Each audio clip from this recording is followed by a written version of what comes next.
Today, you've graced us with the lovely presence of Split. The reason why, chat, I don't want people doing Split on their first submission is because this particular map does not translate well to other maps. The lessons that you're going to learn here, if you had this one done as your first session, it's not going to do so well for you in Haven, the lessons that you're learning. It's a very niche map, and it's very driven around this right here, these orbs. Orbs are so key. Ultimates are so key. And literally, as an attacker, your goal is to get map control and force 50-50s, right? You really want to get 50-50s and you need them to go your way because all these fights are so advantageous for the defender. So Split needs a complete rework still. I still don't like the way it is.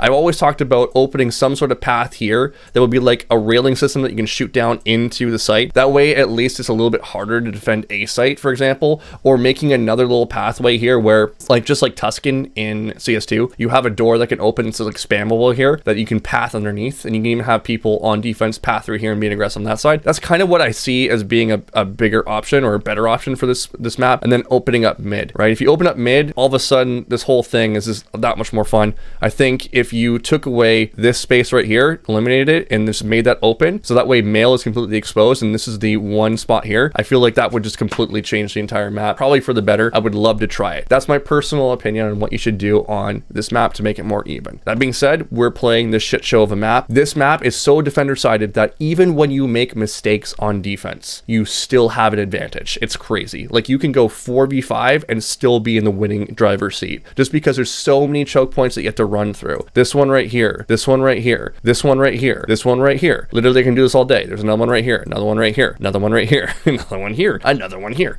Like, you're literally going through hell and high water, and then once you finally get through hell and high water, you're basically in the pit or the melting pot of hell itself. Literally the valley of the shadow of death, and you shall fear all evil. So if you do not have a good controller, you don't have good communication, you don't have the ability to get into post plant really quickly, you're That being said, in a ranked environment, my personal opinion, Cypher is great. Don't get me wrong, but if you're gonna go Sentinel, I'd rather you go KJ. The reason why is because if you put an ult down here, you immediately force post plant, which gets you a round win, right? So farming ult orbs and getting a round win for free, or at least getting to post plant where you have a chance to win, is like massive on this map. Now, Cypher works very well. Don't get me wrong. If you look at meta comps in team play, Cypher works really good, but we're talking about a ranked environment. Ranked environments are completely different can of worms. I personally prefer Killjoy for this. Now, with your comps as well, love Raze on this map. Why? Because the ult here allows you to path into sight. You just pop it, everyone hides, and you can go into post plant. Again, you get past all of these spots.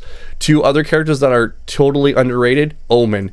This ult here, if you ult on yourself like this right here, the entire map opens up. Because how do they react? They think you're going here, and now they're worried and they have to pull their eyes away from the choke point, which allows your team to now path through and get to a post plant again. Another example of this would be Yoru. Yoru's ult can literally get him anywhere he wants, and he can even path in and reveal where everyone is safely, so your team can path in and fight those guys immediately. Again, another good opportunity for a post plant situation. Okay, so these kinds of ults, you know, Breach, for example, beautiful character to have in a ranked lobby. Immediately, you're going to get into post plant. So as an attacker, your goal is to get 4 rounds. If you can get 4 rounds, you're in the driver's seat and you have enough to be able to win on defense side.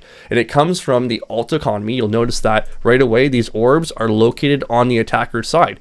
And that's to give you some layer, some semblance of hope to be able to win around here, and that's why they put it here. So this is such an important factor on the map. Can you think of any other maps where orbs are super important? I can think of one of the most diverse maps that's ever made in this game, which is Fracture. Notice there's 4 orbs all around here. The game is based around, for defenders, controlling these orbs and farming these orbs so that you can win. This map here is amazing for team play. For comp, it's shit because nobody knows how to play it because they sit right here and they sit right in here and they play defense and they get smothered all the time.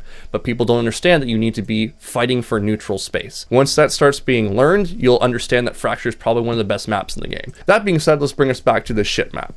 So we have this map right here. Your goal is to get on the other side, okay? Try to get through this one little line of scrimmage, if you will. If you can get past a line of scrimmage, you have a chance of getting into it. So controlling vent here, basically it disables them from rotating here and they have to go this pathway here. Getting ramp control is highly antagonizing. So this area right here, if you can control this space, they have to keep people on A, right? And you can easily ask for smokes and whatnot to be able to cancel off A. So for example, if you throw a smoke right here, you can now path in to vents and you can just beeline it into B once they think it's all going to be towards A once you start spamming stuff over here. So controlling this space right here, super antagonistic, and forces them to now rotate and try to challenge you there. One simple smoke makes them worry about you guys pushing in, and now you can just go and cancel towards B. Really fun strategy to do. Another strategy I like to do to be able to get past all the shithole stuff is smoking right here and then challenging the guys on heaven and pathing this way into the site. This is something that a lot of people in ranked environments, especially low ranks, will not expect. And you can even do this as a solo play to work a fight right here and force that 50-50 that I was talking about right here to be able to get a win. Over on A site, the smoke positions that I like are here and then I like here, okay? So something along these lines.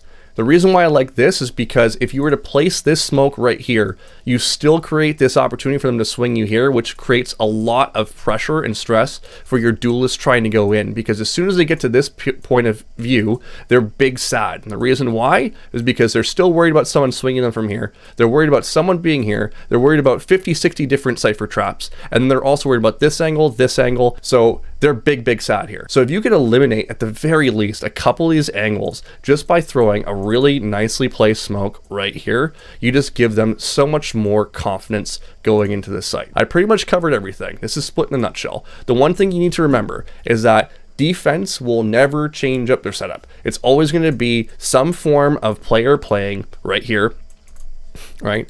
One playing towards this spot right here. Usually one on this spot and then one or two here or one here. This is what's going to be the combination. There's like one or two different changes of how they're going to play it and how they'll shift it around. Maybe they'll have one here and one here, something like that. The point being is that you don't need a whole lot of information gather. You can go for those crazy alt plays where you're able to get on the site and start forcing post plans. That is Split in a nutshell, okay? Now, let's watch the VOD. Now, remember what I was talking about, how every position in the map is already predetermined. You don't need a lot of information, all that good stuff. This is important to remember because you're going to be timing everything out. When someone rotates somewhere or you get a pick somewhere, it always affects the entire whole. So you know exactly when someone's going to be somewhere, and you can predict and pre-fire pretty much every single gunfight you're going to see. Okay, so what can you do as a Cypher here to support your team to get in? I was thinking maybe cage. Yeah, to you got it. Push in. Aggressive cages to get them a little bit deeper into the site. Super important. As you can probably tell with what I was trying to do with my utility, like I was really indecisive about what I wanted to do. I think what you need to do...